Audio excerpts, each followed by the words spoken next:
in this video, we're going to actually start to organize our project. So just to briefly recap what we're doing now, we have the key context displaying. This is being pulled from real SharePoint data.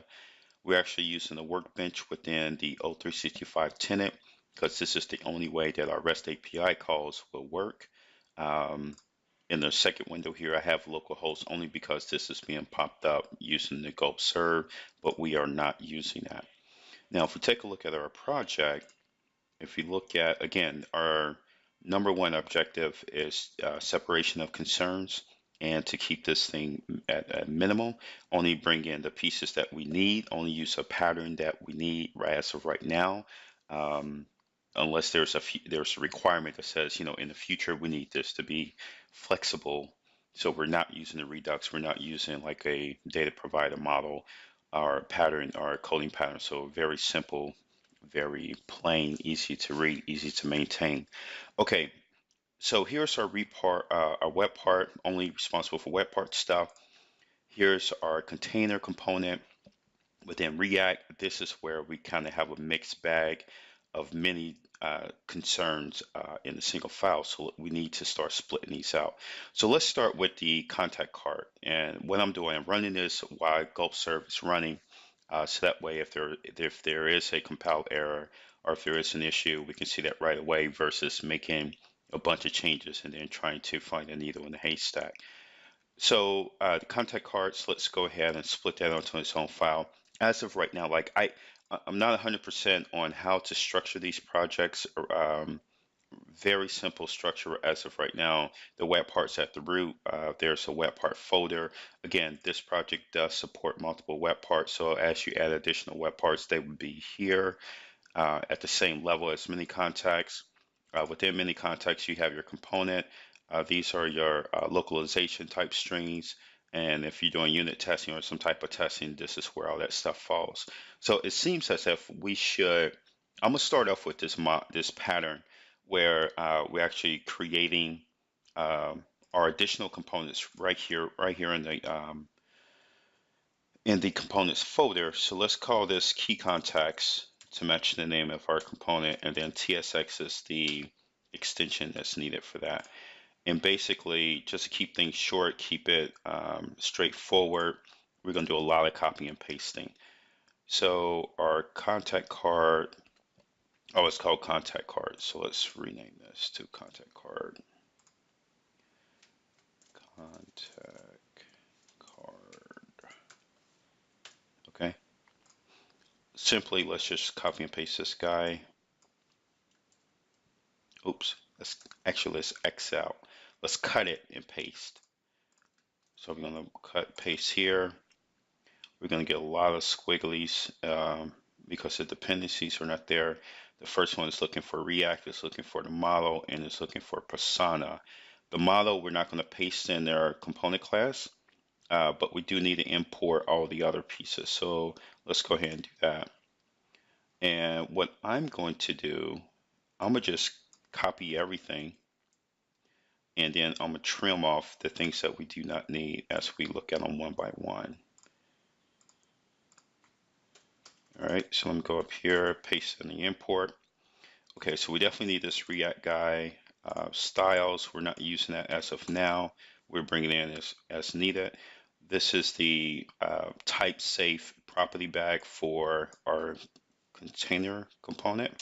We don't need that. The escape, this is something that you get out of the box. We're not using that as of now. That's our persona. That's our persona component from the UI, the Office UI Fabric library. And again, this child component is not going to make any data calls. We're just going to pass the data it's needed via properties. So really, this is all we need until we resolve the model piece. So let me save this. Now let's go ahead and create our models module. And I'm gonna just call this I, prefix it with I because it's all interfaces. But I'm gonna do a generic models. Obviously, you can come in here, you can do an I contact and have a module per model. I'm gonna just say, hey, all of my models I'm using are gonna be in this one module. As if, again, just keeping it minimal. This is not a huge project. It's not like this is going to be a 6-page SPA application to where you have a lot going on, a lot of different models and stuff like that. I mean, at most, you probably get a handful, especially when you're dealing with web parts. I think it's something that's going to be as huge as a SPA. Then I think we have to wait for the new tooling to come out to where we actually can create page applications, which is like the next evolution from the SharePoint development framework. Okay, once we get, so extensions are in between, but I know it's on the roadmap that they're creating page apps to replace the Office add-ins. So again, this is just dealing with web parts. If you did the Office add-in, those would be the app parts or the add-in parts um, uh, that were iframed and all this other stuff. So these are small, small little components. Anyway, so that's why we keep in the middle. So let's go ahead and get our models in. We're actually just going to copy all these, cut, get them out of there, and then paste them here. There are no dependencies, so no imports are required. I think we're good. So now what we're left with, our container component and all of its private and public data methods, which is good. Now that we stripped out those other pieces like the models and stuff like that, is there anything in this import in the container component that's no longer needed? And the persona is not going to be needed. We need this because we do REST API calls. We need the React because that's what we're dealing with. Styles we're not using, but let's keep that in there. Props we get by default with the project. Escape we get by default with the project. So we're not, anything that comes in by default with the project that we did not add, we're going to leave here. Okay, so now what we need to do is start to bring in the pieces that we do need. So let's do an import. Hold on, let me do a save all real quick. I'm so bad at save all and it costs us a lot of runtime errors and compile errors. Okay, so let's just do an import. And the way I do the import, I just do an empty parenthesis for now, curly brackets for now, and then I specify the path. Okay, so this is going to be components. So let's just do same folder, right? So we just do .wac and then contact card and no extension. Okay, we don't need this comma there. All right, so red squigglies are gone. And the only thing we need to do is bring in the contact card module and we're done. And I think this is happy. Okay, so now let's move to the contact card. It said it's missing the model. So let's just import that here. Import curly brace from same folder, right? iModels. No extension. And then from here we need to bring in contact and then it's happy. Now this is something that's interesting, even though like workflow and all this stuff that's under the iUser interface, so far it's not a requirement. And spoiler alert, I tested this and this works. So we're only going to bring in that top interface that's needed. It seems like it's automatically bringing in dependencies that are required, even though you're doing a dot deep notation to get access to those. Okay, so that's that. What else? So let me do a save all. And let's leverage gulp to see if there are any compile errors. We're clean there. Okay, let's double check the runtime. So we're going to do this right in the tenant, refresh, and it's working. I'm going to do a control F5, make sure we're not dealing with any cache. Okay, so it's working. So we refactored that easily. We, on the surface, didn't seem like we broke anything. And now our modules are really clean as far as who's responsible for what. Okay, so the next piece we want to do, if we look at our container component, we're hard coding the base URL for the tenant. And we just need to make this dynamic, right? So the URL for the tenant, we need to make dynamic so that way this webhook can be reused in subsites, because right now if you try to put this in the subsite, be based on this URL, it's going to pull the key contact list from the root web. Okay, so let's make this dynamic. So to do that, let's go to our web part and let's define a web URL property for our container component. And then we're just going to simply pass in the context page context.web absolute URL. Okay, and let's just put my parenthesis here. Okay, so this is going to get the absolute URL for the current web, and that's going to give us a lot more flexibility. So I'm going to just copy this guy because all these properties are type safe, so we have to go into the property bag for this and define this property here, string type, save it all. Okay, so that's there. Just slide this over. Error, TypeScript error. Again, unsaved changes. Clean bill of health. Okay, so now this guy's ready for use. So we're going to our components. Let's close this. We're going to our components. Let's collapse this too so we can see everything. And we're going to simply replace this out. Now there's a couple of things that you can do. Actually, I'm gonna just build it the way I have it built now. And basically this is going to be, have it the way I have it working in another project. I'm not comfortable with this because I was typing, so that means I was typing somewhere where, hold on, sorry, I just had to do a Control Z. Okay, so let's just replace this guy. This is going to be simply this.props.web URL plus sign it, and then remove. We're going to need the whack because if I remember correctly, the absolute URL property for a web does not include the /. So we'll start off with that, and now this thing is dynamic. Save it off. Gulp says we're good. And if I go to the browser, see what our real time says. Real time says we're good. Okay. So that was simple, right? Now let's do something a little bit more tricky. And we want to give them the ability to specify how many contacts to display, right? So in the contact list, there seems to be, what's it, 6, 7, right? Maybe they only want to display 3. So let's get on the web property so that way they can specify that. So let's go to our web part. And as far as the count, we actually want to use a slider. So obviously we can give them a text box and they can manually type it in. So let's give them a slider. So in order to pull in the slider property pane, I'm going to just start typing prop, do a control, let's see, property, and then the slider guy is what we need here. Copy this and just start with a comma so we can add this guy in.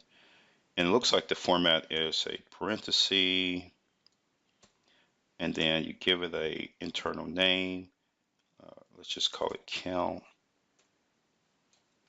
And then you have an object of properties to set. All right, so let's just go with the label. This is a user-friendly name. And you say contact count. And then we can also give them a description to where we can communicate and say exactly what this field represents. Oh, this guy doesn't have a description. That's odd. You have a description, right? Huh. So the slider doesn't have a description property. Web part title. Okay. Oh, okay. So for the slider, we need to set a minimum and a max, right? So we don't want this to be 0. I mean, if they don't want display contacts, do not include the web part. So for as a minimum, you really should have at least 1. Okay. As a max, let's cap it at 40. I think anything above that would become just unusable from a UI perspective. And we could do a step. There is a step property that says, you know, when you're using the slider, do you want to go by ones, do you want to go by twos, or whatever. Let's just do the default one, so we don't need to specify a value for that.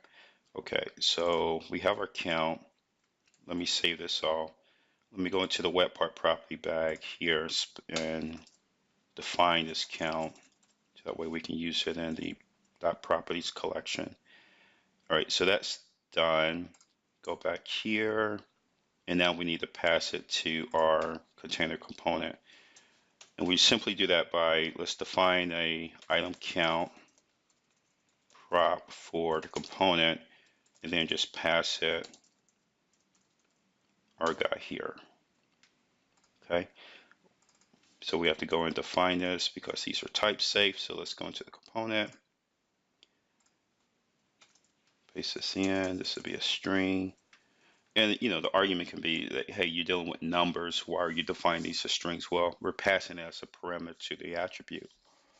So we need it as a string, and then also when we pass it into our REST API call, that's a string as well. So we really don't need an integer. I mean, it's not like we're doing math or anything like that against it. Okay, so item count, this is the component. Let me save this off. All right, so now let's use it. And if we go into our key get context, and again, all my business logic is here. So given this down the flexibility on how to specify what was needed in this REST API call, it's all done here. This guy here still remains intact, untouched. If we had, you know, additional components, we can easily just pass in the URI, and it will get the information that's needed, especially if there's not a post mechanism or parameter for that. Okay, so in order to use the top, let's just do this. Let's just dump this into a local variable and just say max count. And we'll set that equal to this dot props dot item count. Okay. And this max count, we're just going to add this here in the REST API call. So let me just inject this guy, right? And whoa. This is not formatted correctly. So I'm gonna do a dollar question mark $ top equals. That's the format. And then because I'm already using the dollar, I mean the question mark for that, I did use ampersand for the other query string parameters, and save this all. Just looking at this window here, no compile errors. Refresh to tenant. Just thinking about it. Oh, so it must be an error. Let's see. There's a runtime. Cannot do map of undefined. Oh, I see what's going on here. I think that count by default is 0, but still that should be empty collection. Anyway, let's look at our local host. Okay, so this is there. So we definitely defined the property, right? I run into this issue. So it seems as if sometimes you have to kill your browser session and then start it up again when using the workbench and the tenant. So let's try this. Let's see if this resolves it.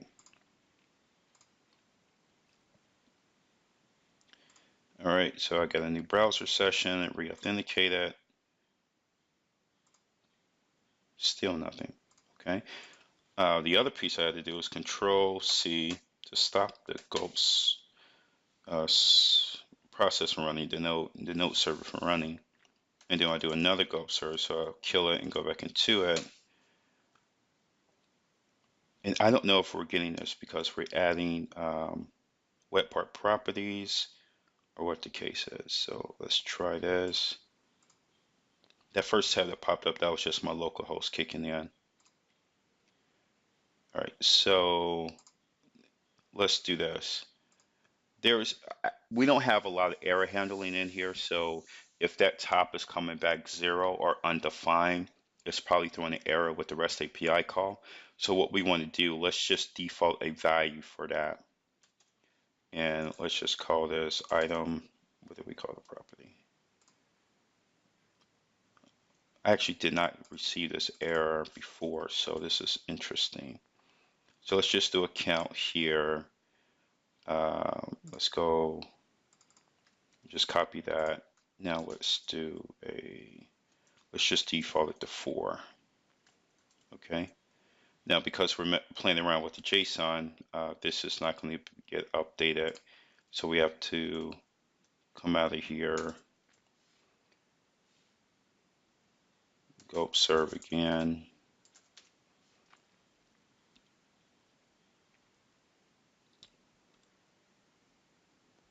Yeah, I think there is some error handling that we have to put in place because it seems like the wet part is blowing up based on those parameters, and I think this type of interaction is having a hard time recovering from that. So let's kill our browser. Let's go back into it. And I'm really guessing this is the issue, but it may be something else. I may have fat fingered something that's not working correctly. Yeah, that was it. So we have a default value, it's default in a 4. And then if we hit 11, this guy is not updating.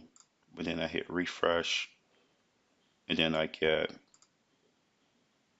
whatever's in there. So the max is 11. And so here, obviously, we only have actual 7. So it's only going to bring back 7.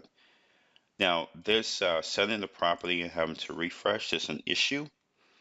This is a current issue, so this is something I'm going to have to take a look at once we, in the next video, because I'm going to have to do some research and see I am obviously doing something wrong. Okay, so that's that. So the count is there, it's wired up, it's working, it's kind of, you have to refresh it. So that's, it's definitely not ideal. I don't think it's a deal breaker, right? Because when you set web properties, if you have to refresh the page, it's not ideal, but from the end user perspective, they will always see whatever you set the web part property to, if there's not an error. Okay, so that's that. So now we have the count. Now the other piece we want to do is to specify the list, the name of the list that we want to pull the information from in the event there are more than one contact list in that subsite or in that site. So to do that, let's just copy this title, web part property. Let's give it a name, list name. You can use camel case here. Okay. And description, name of the list with context. All right. And the label, list name.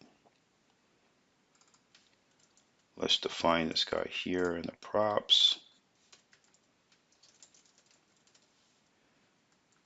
Let's pass it to the component.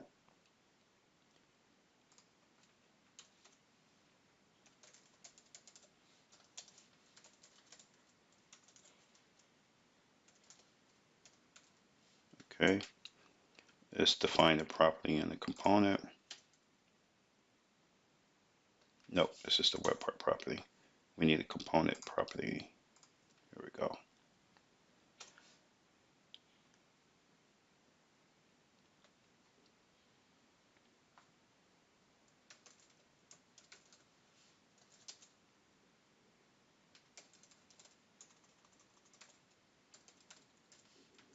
Okay. And once all that's done, we should be able to use it. So we go here. Let's go to our get contacts. And then again, let's just drop this into a local variable. This dot props list name. Okay. And then we just come here and we need this guy here. And the cool thing about it is it doesn't seem to be case sensitive, but obviously they have to have the naming correctly, and they can't do key space contacts. It has to be exact in that manner. But if they do all caps or all lowercase or camel or a combination, this thing is not going to blow up. I forgot what I named it. Listening. All right, and that's that. So now we save this off, so we do not run into the same issue we had before. And again, I'm gonna have to research the best way to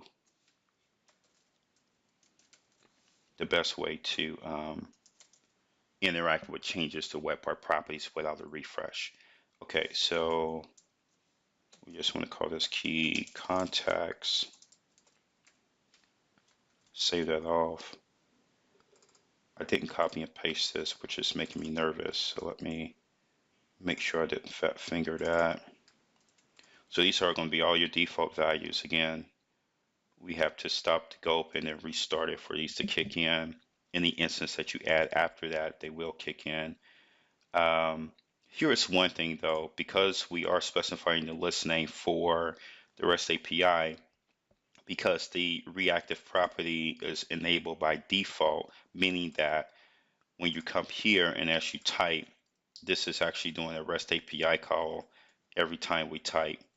Well, now it's not, but once we figure out when there's changes to the property to reactivate the component, once we figure out how to do that, that's what this would do. So what we should do, I think a more efficient way to handle this is to allow the user to specify what they want as far as a value in the web part property, hit apply, and then this guy refresh. So the first step to that is that we have to turn reactive properties off. And in order to do that, I always stumble on getting the right naming for that. So what I do a kind of cheat. I just do this dot, and I'm doing this within the web part class, right? So, and then I know it's disable, and then it's going to be this guy here, it's reactive. So once I get the name, now I can come down here and do a protective get method against that. So protected, get the method name, parenthesis, and then basically you turn it off by doing a return true, which is counterintuitive because it's like a double negative. Do you want to disable? Yeah, disable reactive property change, and that's true. And then we just get rid of our trick here, save it. And now what we would do to know that this guy is now activated, when we come here and click refresh, and this actually may bomb out because our default property is not kicking in. Okay, that bomb out. So this is our list name, key contacts. Oh, we can do this, right? You specify here. But now you have to hit you see this apply button popped up. That's because we turned reactive off. You click apply. It's not working. Okay, let's do this. Let me restart. So let me kill this. And then go back into gulp serve.